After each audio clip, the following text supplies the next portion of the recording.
Bene, buon pomeriggio a tutte e a tutti qui in aula C09 del Polo Scientifico dell'Università degli Studi di Udine. Sono Francesco Marangon, do il benvenuto anche a tutti quelli che sono collegati su Teams e a questo evento, seminario, incontro, convegno. I termini poi sono intercambiabili dal nostro punto di vista. L'importante è sapere di che cosa parliamo questo pomeriggio. Parliamo di distribuzione automatica e quindi di un fenomeno che più o meno tutti noi conosciamo e sperimentiamo quasi quotidianamente, per certi proprio persone quotidianamente.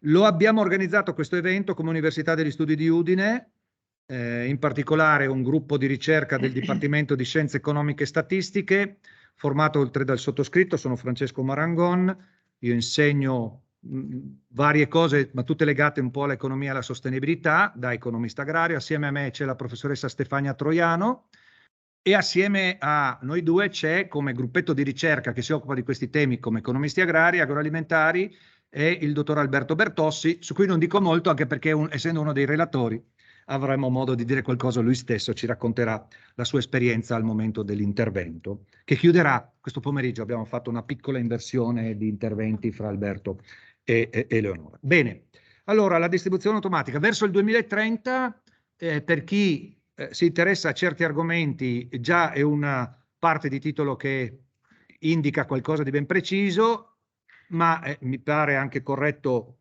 svelare un po' di più attorno a questo numero, che poi è un anno, il 2030, che altro non è che il termine temporale che si è dato un'agenda, l'Agenda 2030 o 2030, sullo sviluppo sostenibile dell'ONU, approvata nel 2015, con i suoi 17 obiettivi.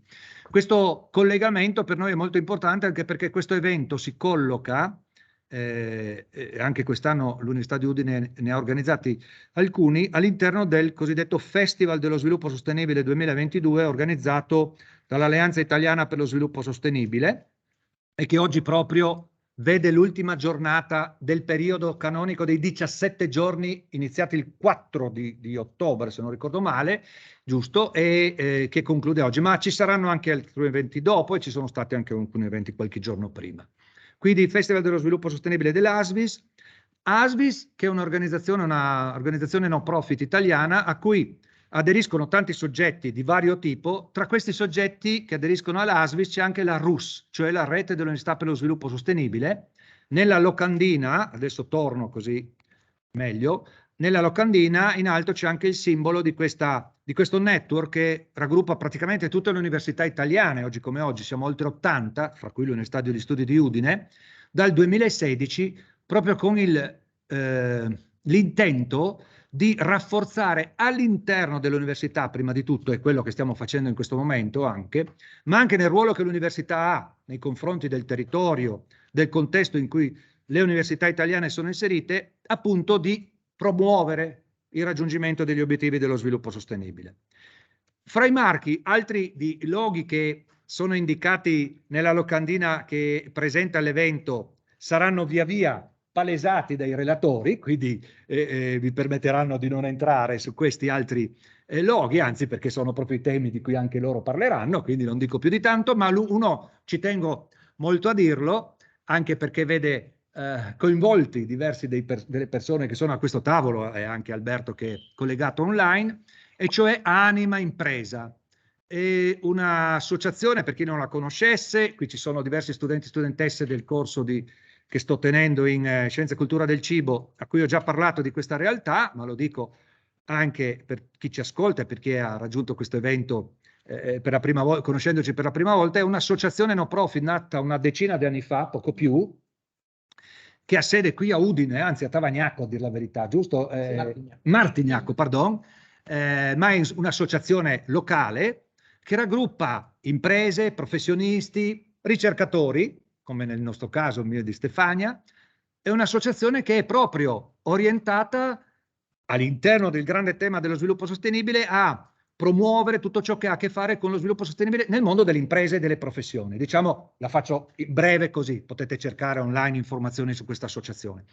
Qualche anno fa, 5 anni fa, l'associazione ha sottoscritto anche un accordo quadro con l'Università di Udine per promuovere iniziative comuni come questa, ma anche altre. Vi cito una, tenendo conto della platea molto studentesca che ho davanti a me, di persone fra l'altro al terzo anno del loro corso di laurea. Una delle cose che ha fatto Anima Imprese, ci sono state 2 edizioni per adesso, è istituire un premio di laurea sia per tesi di laurea triennali che per lauree magistrali sui temi dello sviluppo sostenibile dell'Agenda 2030, e che ha visto premiati anche studenti e studentesse dell'Università di Udine con nostro molto grande piacere. Ecco, quindi questo è il contenitore. Ancora un paio di battute perché non voglio portare via tempo a chi deve parlare e che ci racconterà delle cose importanti. Forse anticipo cose che diranno altri, ma parto da 3 numeri. Sono un economista anch'io e tendo a usare numeri che in questo caso non sono euro, stranamente, e sono 800.000, 3.000 e 30.000. Che cosa sono? Secondo i dati della Organizzazione Nazionale, che raggruppa, mi pare siano più o meno 500 le imprese socie di Confida, che è appunto questa organizzazione, sapete, ogni settore produttivo, imprenditoriale ha il suo sindacato, associazione di categorie. Vabbè. Vengo dal mondo agricolo, lo chiamano sindacato nel caso agricolo, però va bene, l'associazione di categoria che coordina, promuove gli interessi, insomma, conosciamo varie realtà. Confida nel suo sito dice proprio queste cose: l'Italia è leader a livello internazionale del settore della distribuzione automatica. Il nostro paese, dice Confida, ha infatti la più ampia rete distributiva alimentare automatica d'Europa. Allora, primo numero, 800.000 sono i distributori automatici, le vending machine, le macchinette, perché poi c'è questo terzo, c'è poco da fare, che sono collocate in tante realtà, tante, con cui molti e noi tutti abbiamo a che fare con più di queste realtà. 800.000. Sono circa 3.000, anzi oltre 3.000 le imprese della distribuzione automatica in Italia, che con un indotto occupazionale di oltre 30.000 persone. All'interno di questa grande realtà, importante realtà, il grosso è quello del settore della distribuzione dei prodotti alimentari e delle bevande. Quindi temi che a noi interessano molto. Non soltanto, perché ovviamente nella distribuzione automatica ci sono altre cose. Mi viene in mente una cosa con cui tutti credo abbiamo familiarità. Non parlo quella di un vizio che io non ho legato al tabacco, ma parlo di un altro. Le farmacie hanno quelle vending, giusto? Ecco, questi sono esempi che possiamo fare di non food. Il tema grosso è quello dell'alimentare, ma aggiungo ancora un'informazione che contestualizza il perché ci è piaciuto organizzare questo evento. L'Italia non è solo leader nei termini che vi ho detto, altri paesi sono importanti dal punto di vista di questo settore, sono la Francia e la Germania. Ma l'Italia è al primo posto in Europa, ma non solo dal punto di vista di queste cose, anche dal punto di vista tecnologico. Non è prettamente l'argomento di oggi, ma sarebbe molto interessante proprio in una logica di sviluppo sostenibile anche questo. Cosa vuol dire questo? Che i distributori, le macchinette, le vending machines, sono un prodotto dell'innovazione italiana che viene apprezzato in tutto il mondo. I fabbricanti italiani sono dei veri e propri leader a livello mondiale. Circa il 70% della produzione del nostro paese viene esportata all'estero. Ora, questo lo abbiamo, per chi è del corso che sto tenendo a Scienze e Cultura del Cibo lo sa bene, l'abbiamo costantemente verificato che è una cosa assolutamente non percepita, non compresa, non vista. Adesso, con tutto rispetto, ma lo sanno loro per primi, è un settore con cui conviviamo, ma che è talmente forse familiare che non ci mettiamo lì. E lo scopriamo anche noi che ci siamo messi a fare ricerca, da economisti in questo caso, su questo settore.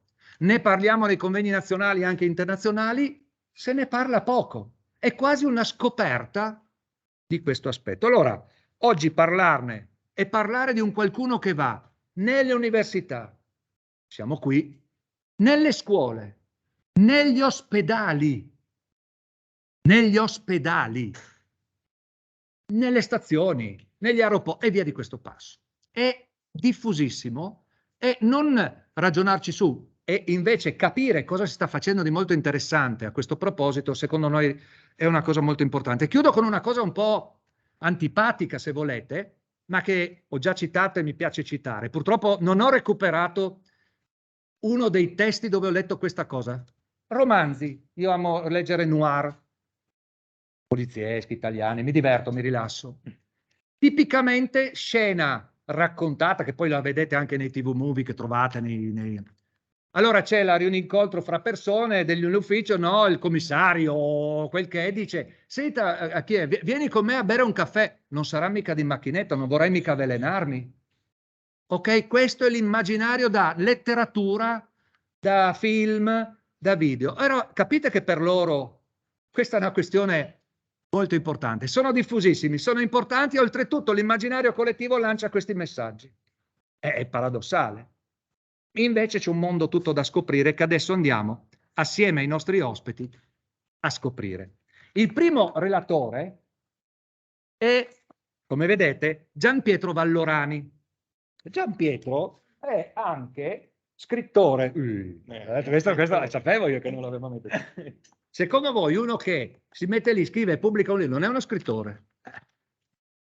Ok, è vero, partiamo da autopubblicato.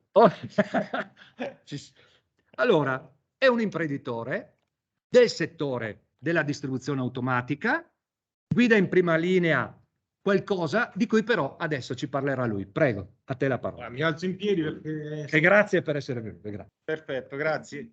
No, dico, sono partito questa mattina dalla mia terra, dalle Marche, vengo dalla provincia di Ascoli Piceno e dite, ma come mai questo è arrivato qua? Il motivo è abbastanza semplice. Quello che mi muove è soprattutto quello di diffondere nella cultura generale, soprattutto dei giovani, la volontà di affrontare sfide, di non fermarsi mai di fronte a scenari che magari vengono designati, definiti da qualcuno e tutto sembra andare da quel verso. Io sono di quelli che invece quando ti dicono guarda che il mondo sta andando da quella parte, se ci credo ed ho dei valori che sento di avere, mi impegno fino in fondo per andare totalmente dall'altra, perché noto soprattutto che di fronte a determinate dinamiche, a determinate abitudini, soprattutto nel nostro mondo, ma anche a livello generale, si va verso un futuro globalizzato. Quindi quella che per noi è una piccola e media impresa, come magari la nostra, che fattura circa 4 milioni di euro, e poi vi spiego un po' di storia, sarebbe surclassata un po' da come sta andando il mondo. Quindi questo è quello che mi muove e mi ha fatto venire qua. Ho raccolto l'invito a braccia aperte perché appunto mi piace confrontarmi con i giovani, con amici imprenditori e soprattutto scambiare culture differenti. Se il mio accento vi dà fastidio, di meglio non posso fare perché vengo dal sud. Scusate.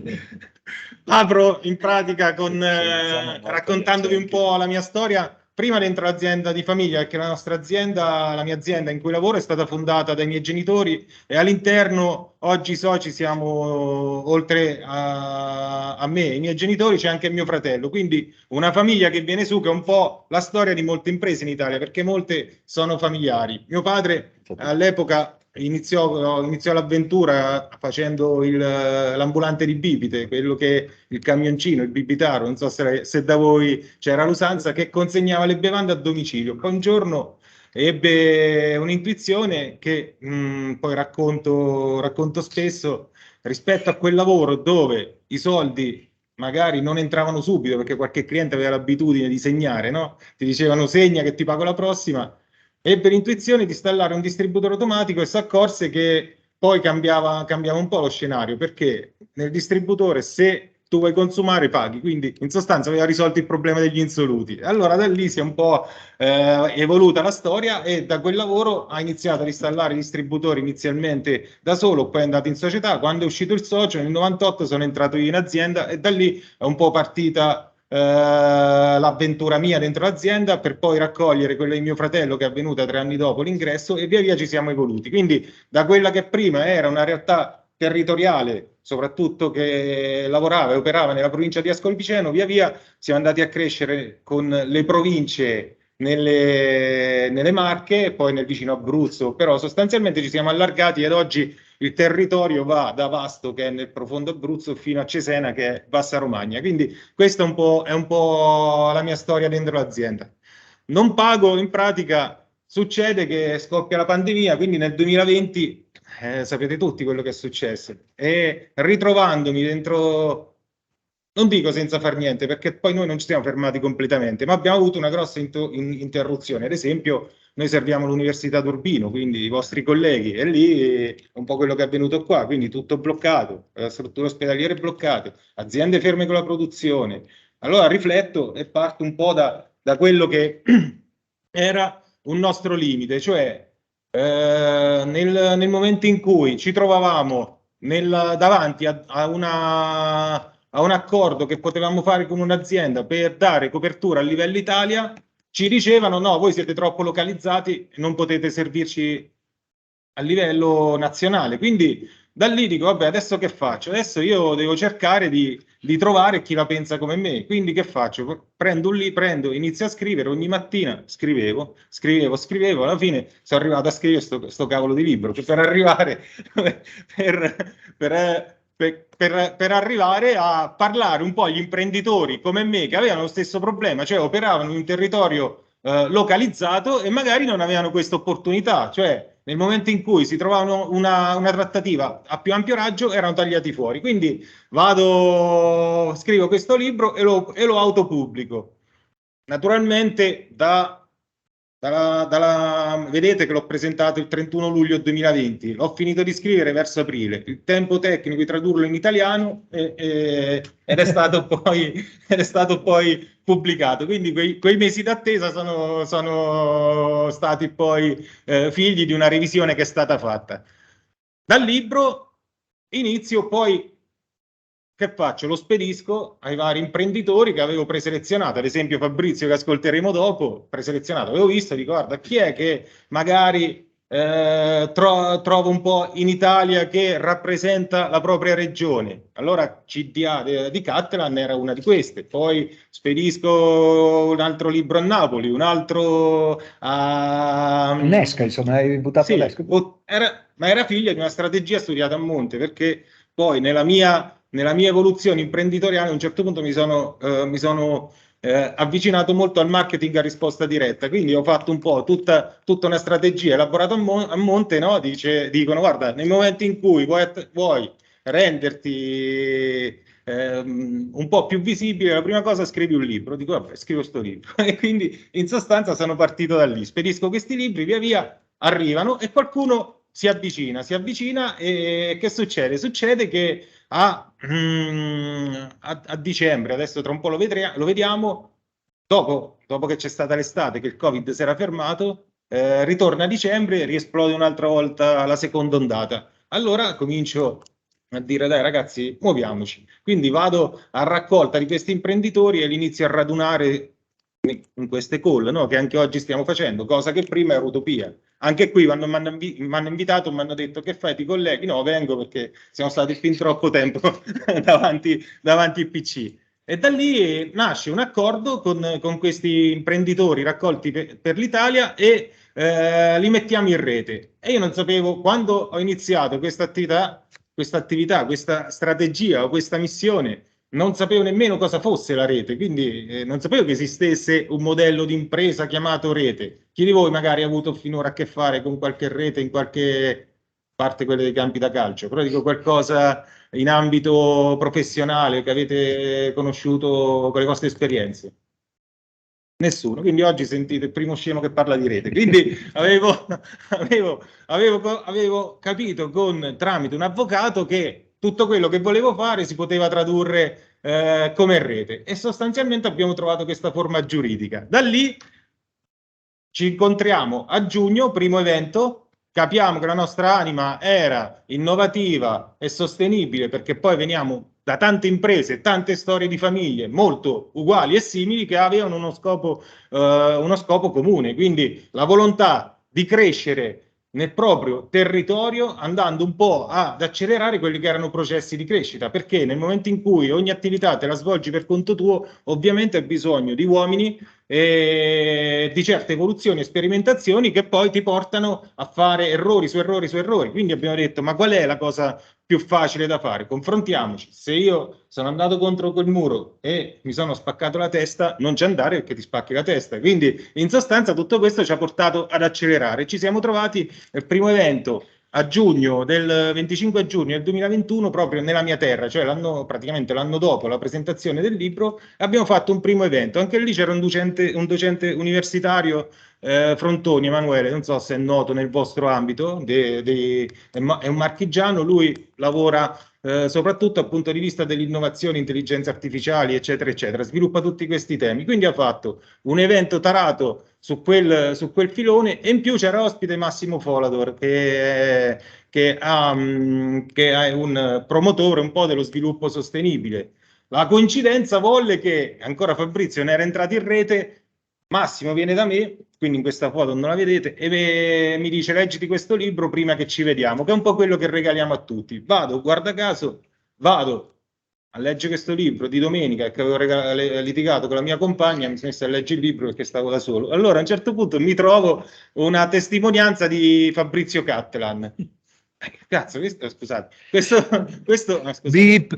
No, questo è un problema mio. Allora vado lì, dico Fabrizio, allora prendo, gli faccio la foto e glielo mando, perché ci eravamo già sentiti, ma ancora non era ufficiale la sua entrata. Quindi da lì si è evoluta questa situazione, e da giugno in poi ci siamo rivisti in un altro evento subito ad ottobre a Lecco. Quindi parte questo Giro d'Italia da Monteprandone, dove sto io.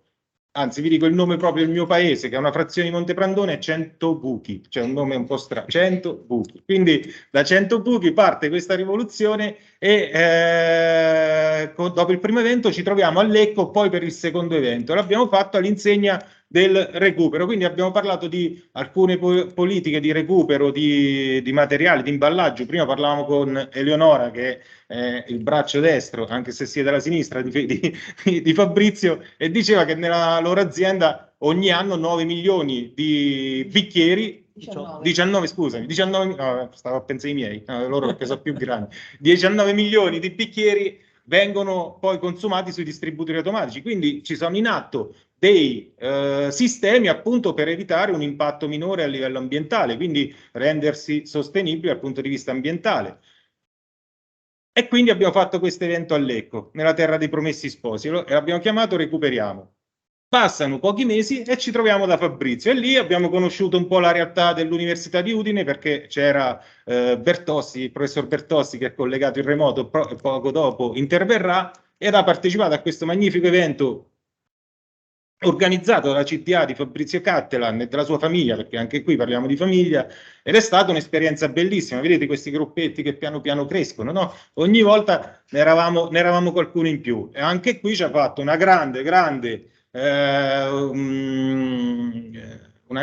testimonianza di come un territorio è sostenibile, quindi dal punto di vista del sociale, dal punto di vista ambientale, un po' tutto quello che insomma c'è alla base di una cultura del genere. Abbiamo visto come si è creata una vera e propria rete interna nel territorio Friuli Venezia Giulia, che rimane un po' in alto a destra, no, dell'Italia, ma venendoci, perché ho avuto anche esperienze nel mio trascorso come arbitro di calcio, quindi la conoscevo i rettangoli verdi e poco più, no? L'hotel, il ristorante, quelle 24-48 ore che stavo sul posto, l'avevo conosciuta in quell'ambito. Entrando nel profondo in questa opportunità che ci ha dato Fabrizio, abbiamo capito e sviluppato un'armonia differente all'interno della rete. Via via si è sempre più coesa. Quindi da uno che potevo essere io all'inizio, ad oggi contiamo 15 imprese che vanno da Catania al Friuli,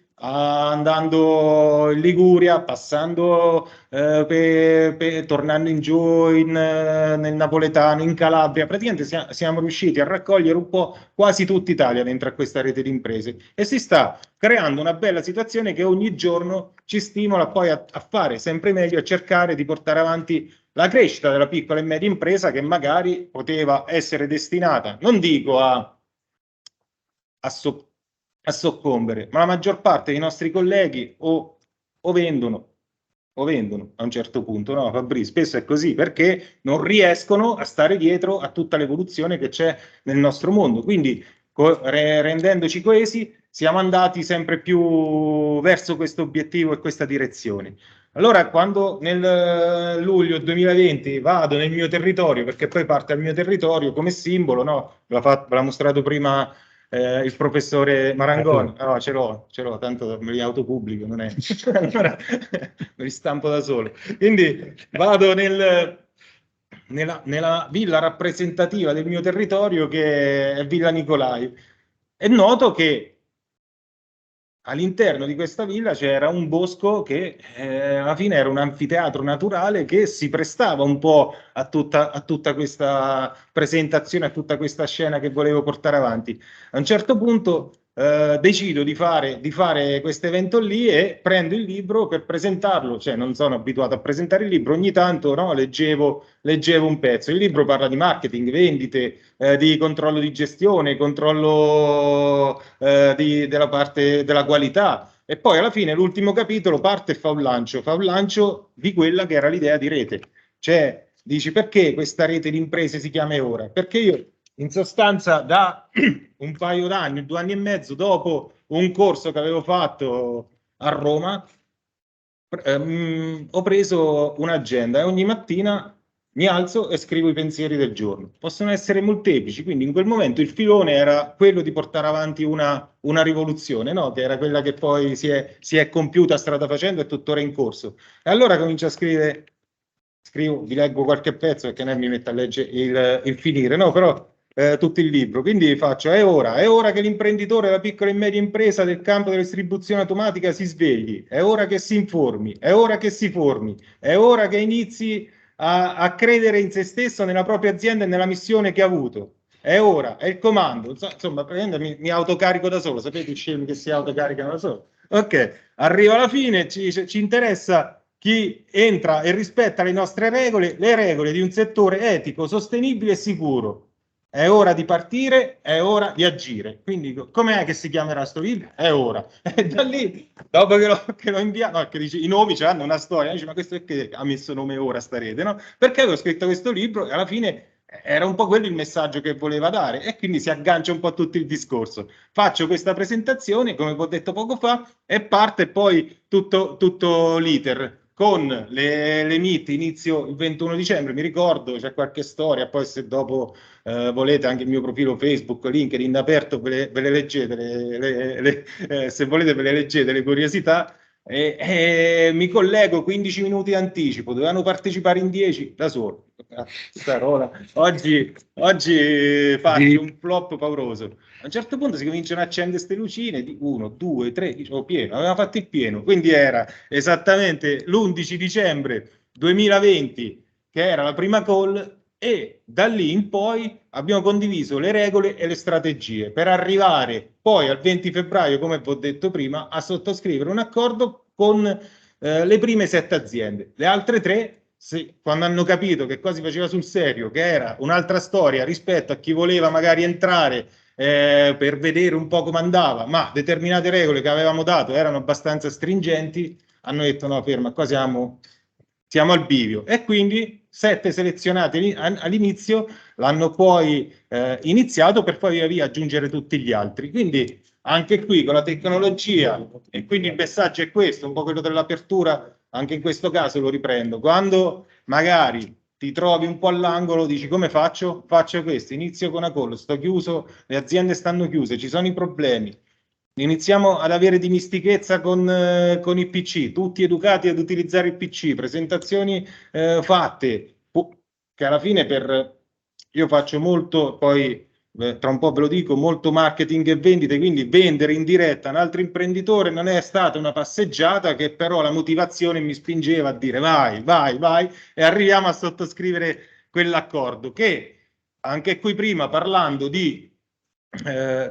con Chiara, che ci ha dato la bella notizia che vorrà fare una tesi con noi per quanto riguarda il sistema rete e un po' quella che è la sostenibilità che stanno portando avanti le imprese associate alla nostra rete un po' in tutta Italia. avevamo già fatto come prima cosa, un po' quello che ci ha riproposto oggi, un sondaggio a livello generale. Ma noi di che azioni sostenibili stiamo facendo fino ad oggi? Abbiamo raccolto, abbiamo visto che alla fine si era già creata una raccolta importante, quindi noi inconsapevolmente stavamo già operando in quella chiave, che è un po' il tema di oggi. Perché? Perché alla fine noi abbiamo l'amore per il nostro territorio, l'amore per il pianeta dal punto di vista ambientale prima di tutto, e poi c'è anche tutto il sistema delle persone, quindi sociale e tutto il resto. Quindi, Guarda il timer, cosa c'è cavolo, scritto? è ora, è ora. Quindi, andando qua, Giuro, sulla fine, Vabbè, no, vai. vado, finisco.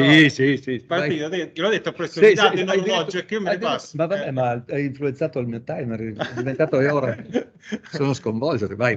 Quindi queste poi sono azioni che abbiamo raccolto, si passa dalle piccole azioni, tipo prendi i bambini, vai a raccogliere i rifiuti per il tuo paese e vedi che riempi carriole e sacchi veramente di rifiuti in giro. Abbiamo accennato prima di come il circuito vending può essere sostenibile con la raccolta dei rifiuti, ci sono anche palette ad esempio compostabili, ci sono vari sistemi e poi approfondiremo che ci permettono di essere virtuosi all'interno di questo sistema. Perché? Perché poi quando tu hai imprese dove all'interno hai persone da formare e far crescere secondo determinati crismi che ti sei un po' messo dentro, parti a far crescere il tuo gruppo. E anche in ora abbiamo avviato la sezione Academy. Quindi che abbiamo fatto? Abbiamo iniziato a fare anche eventi di formazione a livello di vendite.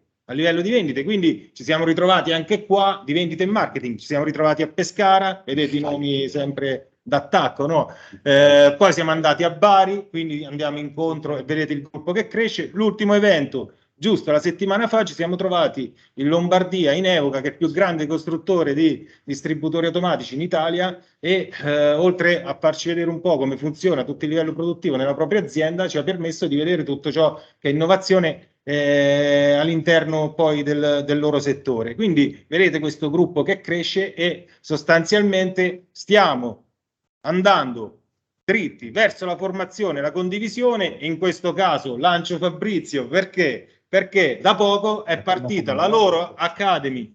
Quindi dentro la rete vedete ognuno ha una sua peculiarità, la mia magari è più volta alle vendite, e quindi faccio la mia Academy e raccogliamo persone. Adesso Fabrizio insieme a Eleonora si sono resi disponibili a formare l'Academy formativa dal punto di vista della sostenibilità, andando a creare poi un percorso per diventare tutti noi società benefit. Quindi la rete è un modello di imprese che noi abbiamo messo insieme, vedete qui ci sono tutte le facce. E come citazione chiudo con: è necessario unirsi non per stare uniti, ma per fare qualcosa insieme, e se possibile più grande che potete. Grazie. Beh, mi pare che i contenuti, la storia di quello che ci ha raccontato Gianpietro siano veramente un esempio di che cosa si può fare su una delle dimensioni che molte realtà imprenditoriali hanno grandi difficoltà a fare, cioè mettersi assieme.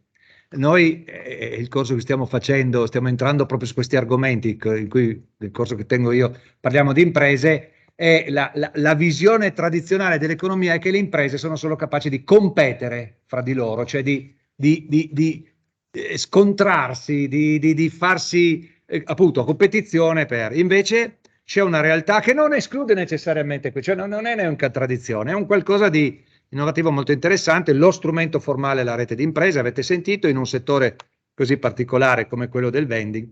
E Gianpietro ha già dato, Valorani, diciamo su un vassoio d'argento, lo spazio adesso per l'intervento che seguirà, perché proprio nelle ultime slide, con una foto che ho visto, che veramente, ragazzi, è bello, è bello. Ed adesso avete la versione in 3D reale di una persona che era stata proiettata poco fa. E passo, penso che tu in questo caso puoi stare lì perché ruoto e credo che si senta, sì.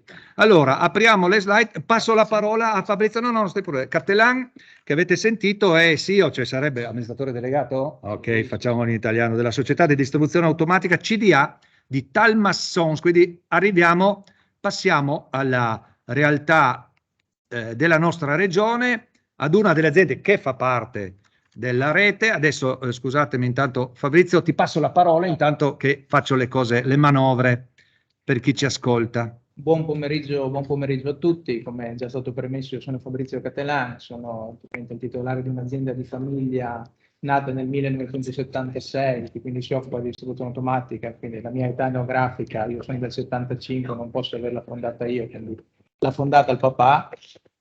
Allora, prima di tutto parto con dei ringraziamenti perché credo che almeno per quello che riguarda la regione Friuli Venezia Giulia sia il primo convegno che venga fatto a livello universitario, una prima presentazione sulla distribuzione automatica. Credo che non ci sia stato in ambito universitario, sicuramente abbiamo portato in passato diverse testimonianze per quello che riguardano, diciamo, le nostre azioni che facciamo con la nostra impresa, ma sicuramente che il titolo parta proprio con la distribuzione automatica, no, è un qualche cosa che non è mai successo. Quindi Sì. Grazie al professor Barangon, grazie al professor Troiano, grazie Alberto Bertossi, che ovviamente sono stati i promotori di questo convegno. Che dire, allora, passiamo già alla nostra carta d'identità, no? Quindi della nostra azienda, no? Quindi l'abbiamo un po' cambiata, non parliamo solamente, magari ovviamente l'anno di fondazione, che ve l'ho già citato, i 9 milioni di fatturato, le 70 persone che fanno parte dell'azienda. Però nel mezzo vedete che ci sono dei dati un po', diciamo, che non sono consoni. 2 anni che siamo società benefit, 5 obiettivi comuni di beneficio, va bene, i mezzi ovviamente con cui ci muoviamo, di cui 4 elettrici, insomma un po' la carta d'identità, la nostra carta d'identità, quindi 1300 clienti, i 13 anni di rendicontazione non finanziaria. Ecco, mi soffermerei su quegli aspetti lì che magari sono anche attinenti a quelli che sono gli argomenti di sostenibilità, no? Diciamo che prima è stata citata Anima Impresa, la cito anch'io perché è importante anche capire da dove partono determinate azioni, no?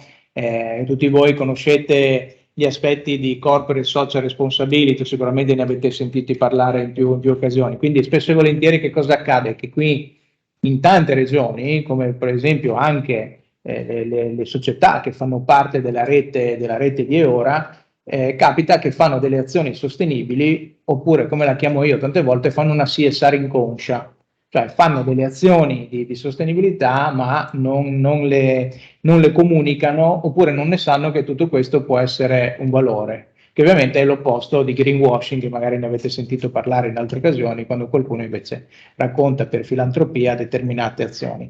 Quindi noi che cosa abbiamo fatto? Anima Impresa sicuramente è stato un facilitatore nel quale ci ha permesso di capire che ci sono degli aspetti che ovviamente ogni azienda fa il suo bilancio finanziario, ma ha la necessità probabilmente anche di andare un po' più in profondità per vedere che altri valori ci sono all'interno dell'azienda. E quindi gli aspetti di genere, piuttosto che tutti gli aspetti di impatto, no, che un'azienda ha. E quindi diciamo che 13 anni di rendicontazione non finanziaria fanno sì che noi nel 2011 abbiamo fatto il nostro primo bilancio sociale. E vi dico che a me giungeva come un qualche cosa di anomalo. Il bilancio sociale, il mio commercialista mi disse che li facevano le cooperative e che non erano proprio così uno strumento indicato, così utile per le aziende. In realtà poi abbiamo visto che l'evoluzione è stata, poi noi ci siamo spostati su un report di sostenibilità che magari era più indicato un attimino per la nostra attività, perché diciamo 2 pagine o 4 di lavoro minorile che parlava il bilancio sociale, diciamo, non erano attinenti alla nostra attività, quindi per non sprecare pagine, scrivere, diciamo, cose che non erano attinenti, insomma, siamo passati al report di sostenibilità, per poi arrivare ovviamente al 2020, per farvela breve, dove ci siamo trasformati in società benefit, come è stato citato poc'anzi, che è una legge del 2016 che permette a una società di costituirsi, di cambiare lo statuto, di andare a inserire all'interno dello statuto quali sono gli obiettivi di beneficio che vuole portare un'azienda, e poi ogni anno a fianco al bilancio finanziario bisogna fare una relazione di impatto di quello che è l'azienda. Proseguiamo. Comunque, che cosa abbiamo capito nel mentre stavamo facendo questo tipo di azioni e dei nostri bilanci sociali, perché ovviamente non riguardavano solo la fotografia dell'azienda, ma andavano anche a fotografare un attimino quello che faceva l'azienda come lavoro e come qual era il business in pratica dell'azienda. diciamo che da cacciatori a giardinieri, no? Il valore sociale dell'impresa, della distribuzione automatica. Abbiamo capito che la parte di condivisione e la parte di ascolto dei nostri consumatori è un qualche cosa che bisognava guardare sempre più da vicino, no? E sempre di più c'erano degli aspetti che praticamente diciamo che era sempre più importante coniugare degli aspetti ovviamente sostenibili legati al business, anche ovviamente con i prodotti che noi vendevamo. Diciamo che cosa avevamo capito un attimino, oltre che con i prodotti, con il metodo, con gli automezzi, con quello che ci muovevamo, prima avete visto che c'erano quattro furgoni elettrici, diciamo che abbiamo capito che per sostenibilità, quello che intendevamo noi per sostenibilità, o almeno questa è la traduzione che in più occasioni abbiamo cercato di dare, è che se svolgevamo delle azioni in passato magari poco qualificate, no? Magari ovviamente creando un impatto, no? Perché l'avevamo visto prima rendicontando i nostri numeri, quindi guardavamo anche dei numeri non positivi, le azioni che avremmo intrapreso in futuro o che avremmo cercato di intraprendere in futuro diventassero un'opportunità di quello che stavamo facendo e non una problematica che ci trascinavamo nel tempo. Questo credo che sia un po' trasversale, no?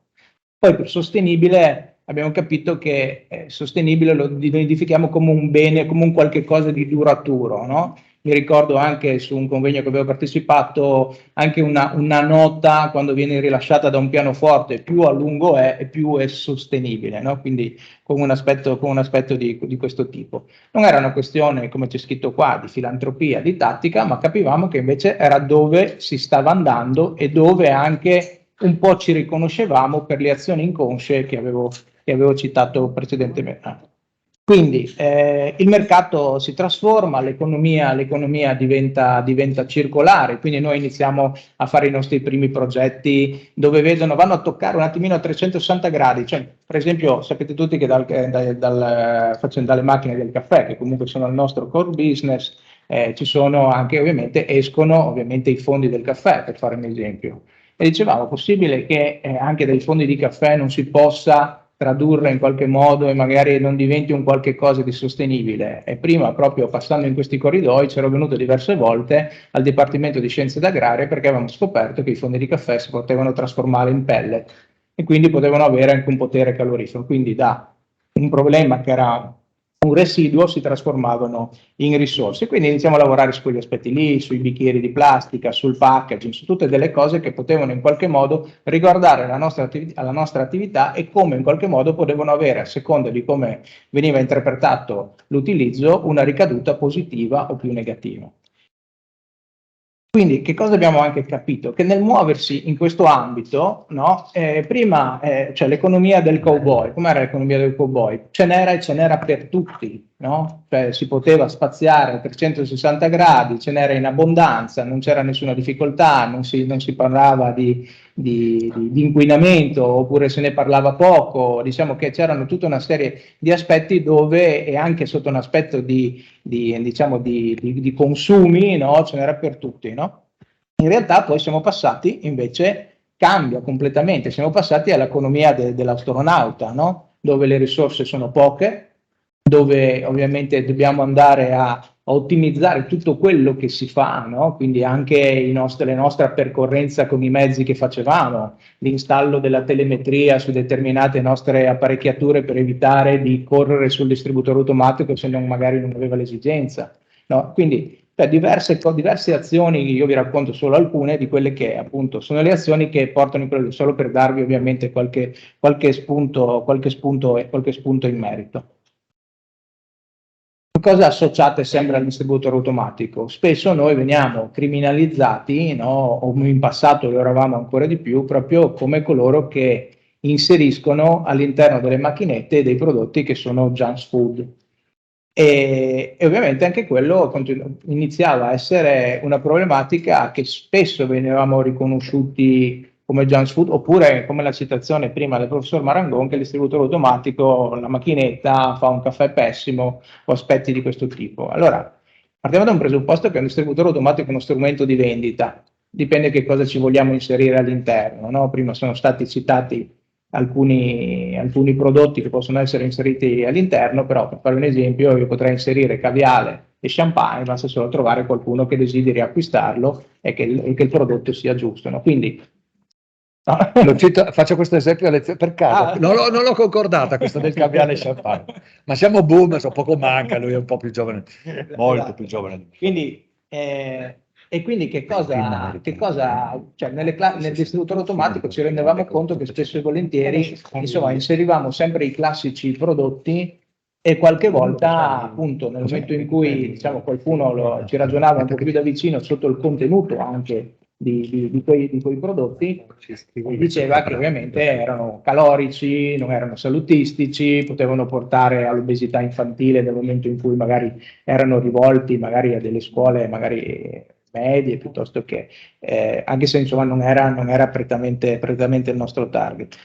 E quindi di conseguenza diciamo, abbiamo cercato di migliorare l'offerta al distributore automatico. Perché? Perché ci rendevamo conto che oltre all'aspetto di migliorarla perché volevamo noi portare un'offerta qualitativa diversa e anche più in linea con degli sani stili di vita, ovviamente, no? Era un aspetto che vedevamo che i nostri clienti, diciamo, erano delle persone sempre più attente, più informate, la digitalizzazione permetteva subito di capire se quello che raccontavamo o il prodotto che stavamo vendendo effettivamente era un prodotto valido, corretto, se l'affermazione commerciale era più una fregatura piuttosto che un qualcosa di completo. Quindi noi l'abbiamo un po' cambiato, giocando con il nome, l'abbiamo chiamato Consum Autore, no? Perché lui alla fine è autore, come lo siete voi, insomma, con la digitalizzazione, con tutti questi aspetti qua, con i social, un'azienda va bene, siamo contenti di CDA offre un buon servizio, oppure è completamente l'inverso.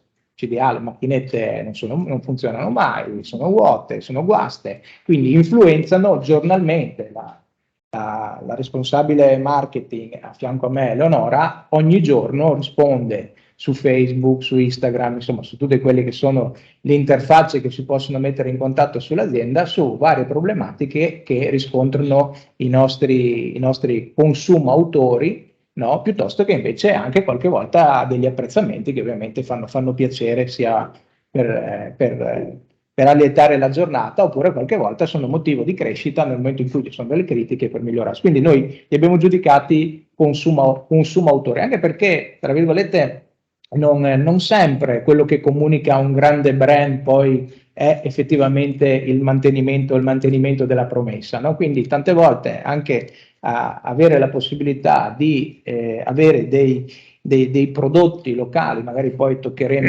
l'argomento con Piero e lì approfondiremo più tardi, non voglio spoilerare quello che magari vi diremo successivamente. Quindi le imprese del vending sanno creare e mantenere un dialogo con gli stakeholder, no? Noi abbiamo visto che è sempre più importante riuscire, non essere più qualcuno che colpisce un target, ma bensì un aspetto di coltivare delle relazioni, sia con i nostri fornitori, sia con i nostri clienti e sia con le persone ovviamente che lavorano per noi, no?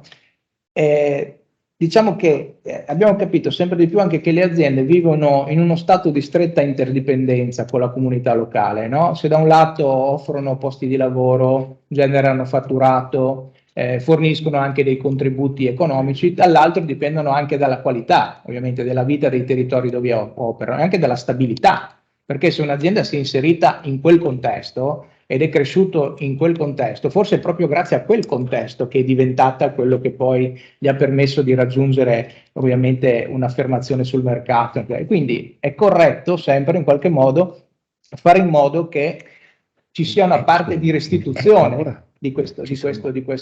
La signora Maria che ogni giorno prende il caffè, piuttosto voi che ogni giorno prendete il caffè in università, anche se ovviamente i distributori all'interno dell'università sono di un competitor, diciamo, non fa la differenza.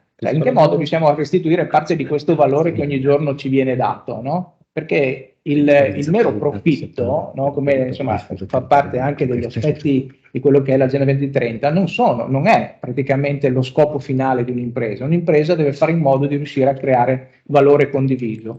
No? Questo l'abbiamo imparato anche noi nel tempo, l'ho maturato anch'io come imprenditore nei vari step dei vari bilanci sociali che sono stati fatti per poi arrivare insomma fino alla trasformazione di società benefit.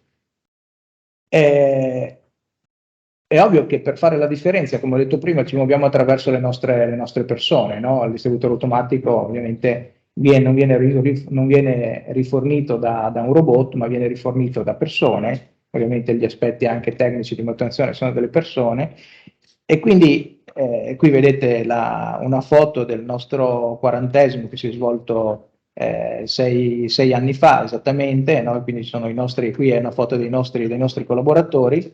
Abbiamo fatto in modo sempre di più che le persone si sentano appartenenti a un'attività, ma non solo perché, proprio per un aspetto che se lavorano, io uso sempre spesso questa frase, avranno successo le imprese dove le persone stanno bene al proprio interno.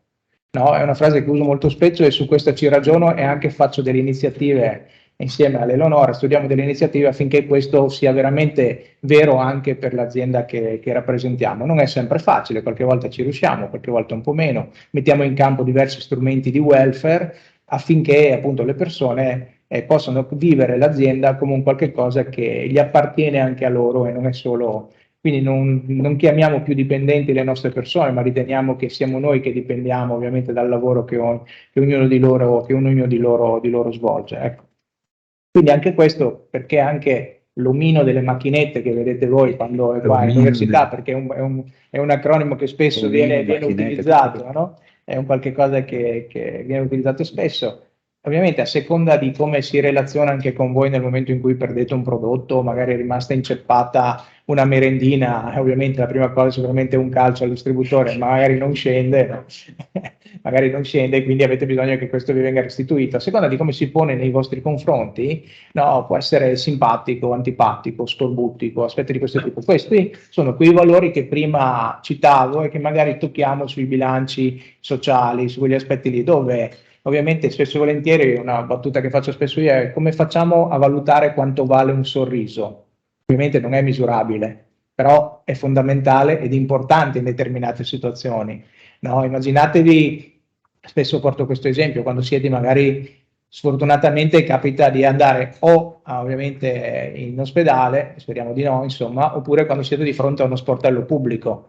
La persona che sta dall'altro lato, l'infermiera, a seconda di come si pone nei vostri confronti, può darvi più soddisfazione oppure farvi arrabbiare ancora di più. Questo non c'è scritto in nessun contratto di lavoro di come deve essere questa persona, però effettivamente se l'azienda per cui lavora, ovviamente il mondo del pubblico è più burocratizzato, magari è più problematico, però in un'attività privata, in un'azienda privata, noi dobbiamo fare in modo, ovviamente chi la guida, di fare in modo che le persone abbiano un atteggiamento più cortese e disponibile. Io dico sempre: cerchiamo di avere un buon prodotto, cerchiamo di fare un buon servizio e cerchiamo di essere anche simpatici. Questo ci permette di lavorare al meglio. Questo è per esempio appunto dove abbiamo dato vita anche a delle nostre campagne social, sia campagne stampe che social, dove le persone diciamo sono protagoniste. Queste sono tutte persone che ti conoscono. Erano tutti i tuoi dipendenti? Queste persone sono collaboratori vostri? Queste persone sono collaboratori nostri. Per esempio, non so, un Eric che è molto simpatico, che è una della prima lì, aveva ricevuto, non mi ricordo, un 300 like, una cosa che per noi diciamo erano numeri un po' strani, ecco, quindi per capire che effettivamente qualcuno, cioè con la sua operatività quotidiana fa la differenza, e che non è chi guida sempre l'azienda, non è solamente ovviamente 2 o 3 minuti. Ok, siamo in fondo. Alcuni esempi pratici: prima vi ho detto, no, del junk food, di come arrivavamo con i prodotti lì. Cosa abbiamo fatto? Allora, intanto nel 2009 un mio amico conoscente, un mio coetaneo, mi dice che lui fa il tecnologo alimentare. Io non sapevo neanche che cosa fosse all'epoca, perché noi siamo sempre stati in passato, come ho detto prima, dei rimpinzatori di qualche cosa. Quindi il nostro tecnologo alimentare che cosa ci ha permesso di capire? Intanto di che cosa erano fatti i nostri prodotti, perché noi li compravamo a magazzino, li inserivamo nel distributore automatico e poi il autore di prima li acquistava. E invece avere un tecnologo alimentare interno entra direttamente nel prodotto, di come viene fatto, di che ingredienti ha all'interno, della composizione, tutto questo aspetto che E abbiamo iniziato a avere di fare dei progetti. Abbiamo pensato, perché non facciamo un progetto che si chiama impronta nutrizionale? Andiamo a vedere come abbiamo impattato per grassi saturi, zuccheri aggiunti, no? E tutti aspetti di questo tipo in fase negativa, o piuttosto come abbiamo impattato in termini positivi, quindi in plastica, fibre, proteine, vitamine. E quindi una fotografia globale di tutti i nostri prodotti venduti e poi calata anche singolarmente per determinate realtà che erano un po' sensibili, tipo, non so, abbiamo un cliente che aveva un progetto che si chiamava Food at Work, quindi come mangiamo al lavoro, e quindi noi diciamo subito, abbiamo fatto quel cliente lì e l'abbiamo portato fra i nostri clienti proprio perché avevamo questo progetto, gli abbiamo presentato un'offerta di lavoro, questo progetto, quindi non era solo un curare quelli che erano i prodotti che noi vendevamo, ma anche poi ci ha permesso di fare dei clienti nuovi che erano più attenti a come si alimentava le proprie persone all'interno. Vado veloce. Semaforo verde. Vi ho detto prima che ci muoviamo con i mezzi, abbiamo 50 automezzi che si muovono sul territorio, oggi ne abbiamo 4 elettrici. In passato abbiamo fatto in modo di cercare di vedere come si poteva avere una ricaduta e un impatto diverso con il consumo del carburante, con l'inquinamento che ovviamente portavamo in giorno con i nostri mezzi. Quindi abbiamo chiamato Semaforo Verde, un progetto dove siamo andati a insegnare delle nozioni di guida attraverso all'epoca la famosa rivista a 4 ruote, magari per i maschietti è più comune, come tipo di rivista, oggi magari anche un po' datata e passata, però insomma erano gente che si occupava di veicoli e di commercializzazione di quelli che potevano essere dei veicoli. Abbiamo insegnato delle nozioni di guida dove i nostri autisti praticamente potevano risparmiare guida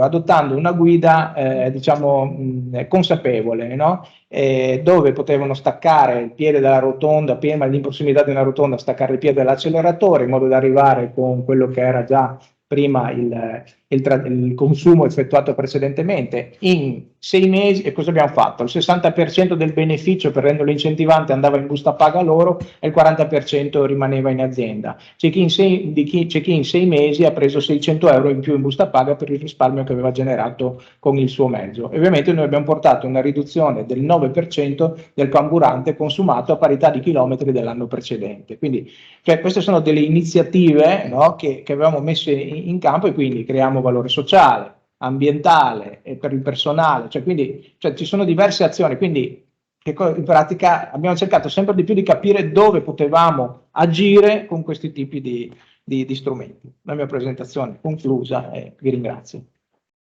Grazie a Fabrizio Cattelan per questa interessante esperienza che ci ha portato nel vivo poi anche di che cosa succede nel gruppo della rete di cui abbiamo parlato prima.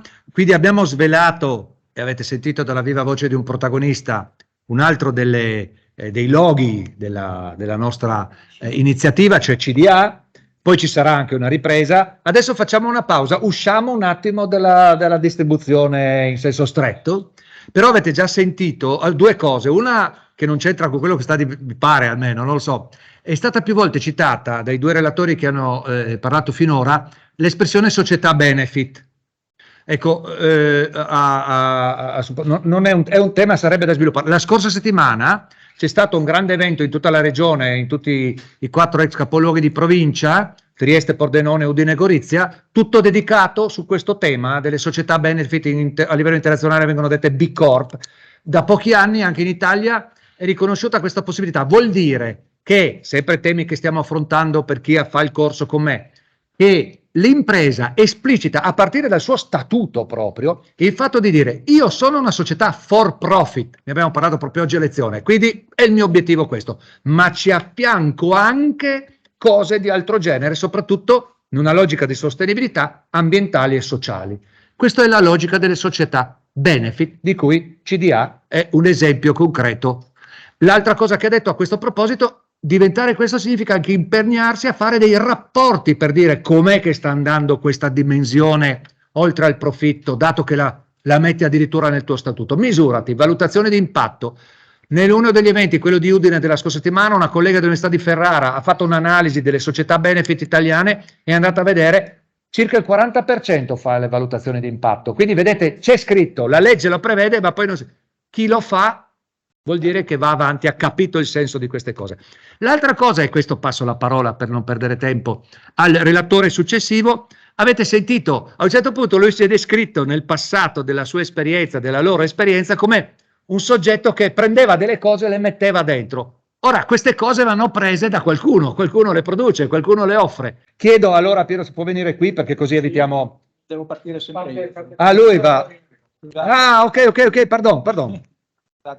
Di nuovo Fabrizio Cattelan, che non è che... Divento logorroico, ma no, il progetto è molto interessante. Quindi, prima vi ho parlato, col tasto di prima, dei prodotti inseriti al distributore automatico, i classici prodotti. Quindi, che cos'era? Voi mi dite, sicuramente era una domanda che facciamo. Che cosa avete inserito di diverso rispetto ai classici prodotti distribuiti?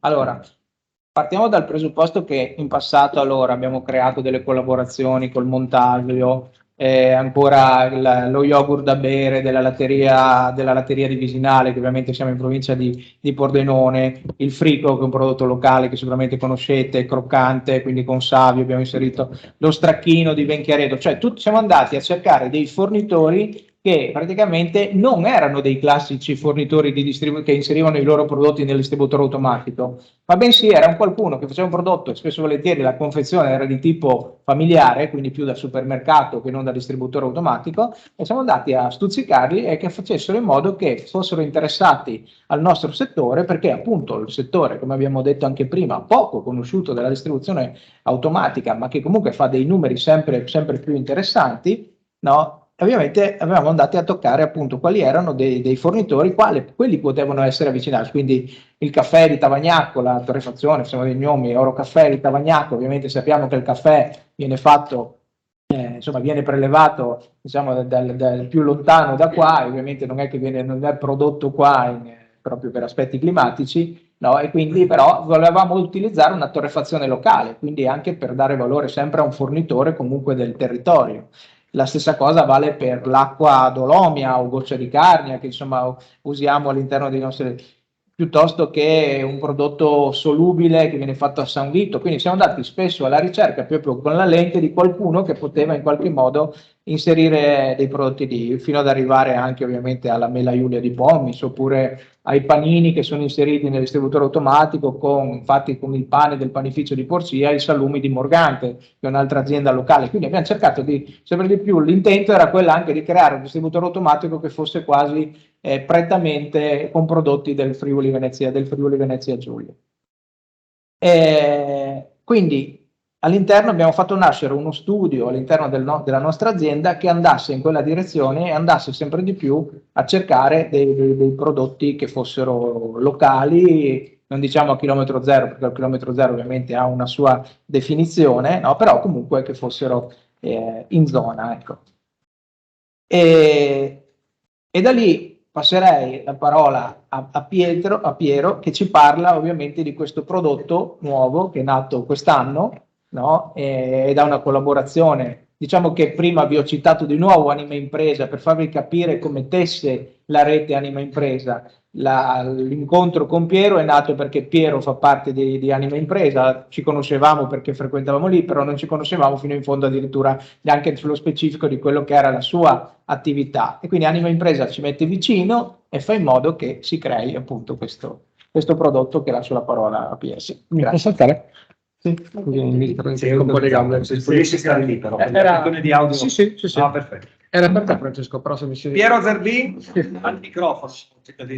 Allora, intanto io non ringrazio tutti quelli che sono dietro le quinte, ma ringrazio voi per l'attenzione che avete portato fino a questo momento e anche per tutto il pezzo che manca, e spero che possiate poi portarvi a casa qualcosa, no? Una parte di questi racconti. E 92 non è il mio anno di nascita, l'ho già fatto da un pezzo, nasce la pasticceria Mosaico e faccio un piccolo percorso della storia per dare un senso a questo prodotto. E nasce la pasticceria Mosaico di fronte alla Basilica di Aquileia. I miei genitori si sono messi prima ad aprire un'attività in un posto sperduto di Aquileia, poco turistico, per nulla turistico, funzionava solo il passaparola, altri tempi. Poi capiscono che non bastava più e si spostano nel 92 aprono la pasticceria. Io ero piccolo, ma ho cominciato già a lavorare con loro, e poi ho continuato i miei percorsi di studi, ma durante l'estate, fine settimana, i soliti sacrifici, no, che si fanno, e mi hanno permesso di crescere, respirare l'aria della pasticceria. E non vi racconto tutti i passaggi della pasticceria che è evoluta tantissimo, vi dico solo forse un passaggio. 2011 inauguriamo la linea del senza glutine, no? Perché il mercato cambia, si crea una necessità importante, anche economica se vogliamo, per un'azienda, ma non era solo un fare business, ma era anche cercare di dare ai clienti finali l'opportunità di mangiare un prodotto senza glutine, no? E qui chiudo la parentesi, ma chi è celiaco o comunque chi è vicino a una persona che non può mangiare glutine sa quanto all'epoca era difficile, adesso un pochino meno per fortuna. E cosa succede? Che Mosaico lo riempiamo di progetti e al 2014 cominciamo a tostare il nostro caffè e altri progetti per la formazione, i gruppi che vengono a fare le visite, i laboratori per i bambini, i corsi di cucina salata e dolce, diventa un po' un labirinto, lo spazio è piccolo. E nasce l'idea di aprire una struttura, e sempre ad Aquileia, perché ci piace Aquileia anche se è un paese di 3.400 abitanti, compresi cani e gatti, perché siamo veramente un paese piccolissimo, però perché credo nello sviluppo. Il sito di Aquileia è il sito UNESCO, giusto così, un dettaglio, no, da poco, no? Anche se è un paese che deve... Alberto Angela ha definito Aquileia la bella addormentata nel bosco, ecco, si sta piano piano svegliando, ma ci vuole ancora un po'. Sempre ad Aquileia, sempre in una zona storica vicino al porto fluviale, quando andate verso Grado trovate le colonne romane, ecco, poco dopo c'è Cocambo. Cocambo cos'è? Una fabbrica del cioccolato in primis, l'unica in Friuli Venezia Giulia, tra le poche in Italia, nessuno lo sa, tranquilli, nessuno lo sa, perché noi friulani siamo capaci di fare cose meravigliose e poi non riusciamo sempre a raccontarle, ma sono qui anche per questo. La prima fabbrica del cioccolato significa che noi facciamo arrivare da più o meno Centro America, le referenze sono Repubblica Dominicana, Perù, Venezuela e Nicaragua, le fave di cacao via nave, arrivano in Cocambo e facciamo tutto il ciclo di lavorazione della fava di cacao, altra storia, altra occasione. Però adesso arriva il dunque, arriva squisiti, tranquilli. Cosa Veniamo succede? Cosa? Veniamo tutti a trovarti. Ma volentieri, Cocambo è grande per questo. Tra l'altro Cocambo si basa proprio sulle visite, no? Al di là del punto vendita che è aperto, la parte bella di Cocambo è poter visitare la fabbrica sia del cioccolato che del caffè. Però mancava qualcosa. Le due aziende, ovviamente Mosaico ha una storia di 30 anni, quindi è ben che avviata. Cocambo è una piantina, tra l'altro nata, piantata prima del Covid, proprio no, culo, no? Per tornare, no? Quando uno proprio la zecca, sì, la zecca, no? Poco prima del Covid abbiamo inaugurato, benissimo, perfetto, e quindi abbiamo raso solo di nuovo tutto e siamo ripartiti, no? Piano piano diventeremo più forti di prima e il passaggio pandemia ci servirà indubbiamente per crescere. Perché dico questo? Perché proprio in quel frangente lì, per caso, in realtà qualche mese prima, era partito un percorso sulla nostra sostenibilità. Sono andato incontro tipo oggi, solo che ero dall'altra parte, e di sostenibilità sì, sapevo qualcosa, sicuramente avevamo dei valori, ma non erano collegati tra di loro. E da lì abbiamo capito che quella era la nostra autostrada. Abbiamo dato un senso a tutto quello che facevamo, facendo poi delle scelte. Abbiamo rivoluzionato la produzione, abbiamo rivoluzionato il nostro modo di servire i clienti, il catering, e mi fermo qui. Abbiamo sviluppato tantissimi progetti, proprio l'esatto contrario del greenwashing. E da qui credo che sia stata un po' la chiave, perché la domanda spesso è questa: ma quanto costa fare la sostenibilità? Secondo me è un'opportunità, punto. Non è un gran costo, sì, costa un po' di tempo, sì, va pianificato, va rivisitato, abbiamo cambiato tantissimi prodotti, etichette, ok, quello sì è un costo, ma è un'opportunità. E questa opportunità secondo me si traduce anche in squisiti, perché sono convinto che se avessi chiamato Fabrizio come ero prima di questo percorso, non abbiamo ancora finito nulla e non finiremo mai nulla, sono convinto che non mi avrebbe ascoltato, e magari le materie prime c'erano, il prodotto c'era, Cocambo era aperto, però questa logica, questa autostrada legata alla sostenibilità e tutti i discorsi che voi ben conoscete, secondo me ci ha resi molto più interessanti, perché Fabrizio, Eleonora, ci dia tutta, si nutre di questo, no? E quindi gli ho dato un prodotto che non era solo buono. Quando io di un prodotto parlo troppo degli ingredienti, secondo me, cioè, vuol dire che non ho proprio nient'altro da raccontare. E questo prima lo facevo, no? Parlavo di quanto buono era il mio burro, di quanto buona era la mia farina. Sì, vi posso dire che qui c'è farina di Molino Mora, vi posso dire che le nocciole di questa barretta sono friulane, Sapevate che abbiamo nocciole sempre di più in Friuli, arachidi, sapete che abbiamo delle arachidi friulane spettacolari, ecco, sono solo alcuni esempi. E quindi abbiamo tante cose da raccontare sulle materie prime di questa barretta, ma quando finisce lì, secondo me ci manca qualcosa. Ecco, questa barretta cosa racconta? Racconta il territorio, la collaborazione tra CDA, Mosaico e Cocambo, e racconta tutto il percorso legato alla Fenice, che magari poi Fabrizio vi spiegherà meglio, e racconta anche un marchio. Non so se lo conoscete, spero di sì, facciamo un microsondaggio, non me ne voglia Federica. Quanti conoscono il marchio Sono FVG? Per alzata di mano? Diciamo che è un marchio nuovo, dai, ci vuole ancora un po' di tempo. No, dai, io ho avuto... Dici buon successo? Sì, ok, vabbè, allora il professor Maragone mi dice bene, ok. Allora, brevemente cos'è questo marchio? Perché se voi siete friulani o se siete anche qui soltanto temporaneamente, dovete sapere che è un marchio molto forte. Piace o non piace, è un marchio creato evoluto dalla regione poco più di un anno fa, ormai sarà passato un anno e mezzo, e si sviluppa in due, c'è il disegno, sì, in due colori principalmente, poi c'è un terzo legato agli altri settori, ma rimaniamo nel nostro. Quello oro significa che l'azienda che ha richiesto il marchio si impegna sulla sostenibilità, quindi su un progetto legato alla sostenibilità. Significa che si prende degli impegni che sono dichiarati nel momento in cui uno fa la richiesta di marchio. Poi ci sono dei controlli. Noi siamo entrati circa un anno fa, poco più forse, e abbiamo già avuto un controllo se quello che avevamo dichiarato in sede D lo stiamo mantenendo. Non è stato un problema per noi, perché facciamo talmente tanti progetti sulla sostenibilità che è solo da scegliere di che progetto stiamo portando avanti. E poi c'è un marchio uguale a livello di grafica, ma azzurro, blu. No? Lo intravederete in squisite, è legato al prodotto. Quindi per poterlo ottenere è facile, matematica pura, il 50% degli ingredienti di questa barretta sono friulani. Quindi qui abbiamo nocciole, abbiamo le uova, abbiamo la farina e già là siamo oltre il 60%. Ok? Molto semplice. Questo cosa ha facilitato? Vi faccio un esempio. È perché credo molto in questo marchio. E ha facilitato le aziende a svegliarsi un po', perché siamo in un territorio comunque abbastanza chiuso, no? Ognuno fa il suo, tanto faccio quello, da 150 anni va bene, vende, finisce là. Invece ha dato un input in più. Vi faccio un esempio concreto. Noi abbiamo tutta questa linea del senza glutine di cui vi parlavo prima, dove usavamo la farina di riso. Farina di riso però qui non riuscivo a trovarla. E cosa ho fatto? Per poter ottenere il marchio sul prodotto di tutti i prodotti senza glutine, l'ho sostituita banalmente con un mulino regionale, Pusini, e farina di mais.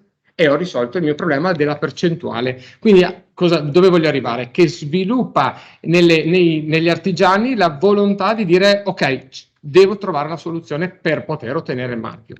Su questo poi ci sono tante cose da dire, ci ha permesso di andare a Milano, a 2 fiere, a Torino, al Salone del Gusto, Terra Madre di 2 o 3 settimane fa, e ci permette di fare un po' di rete tra le aziende, perché un conto è andare a Milano illustro e sconosciuto, un conto è andare con un gruppo sotto il marchio del Friuli Venezia Giulia.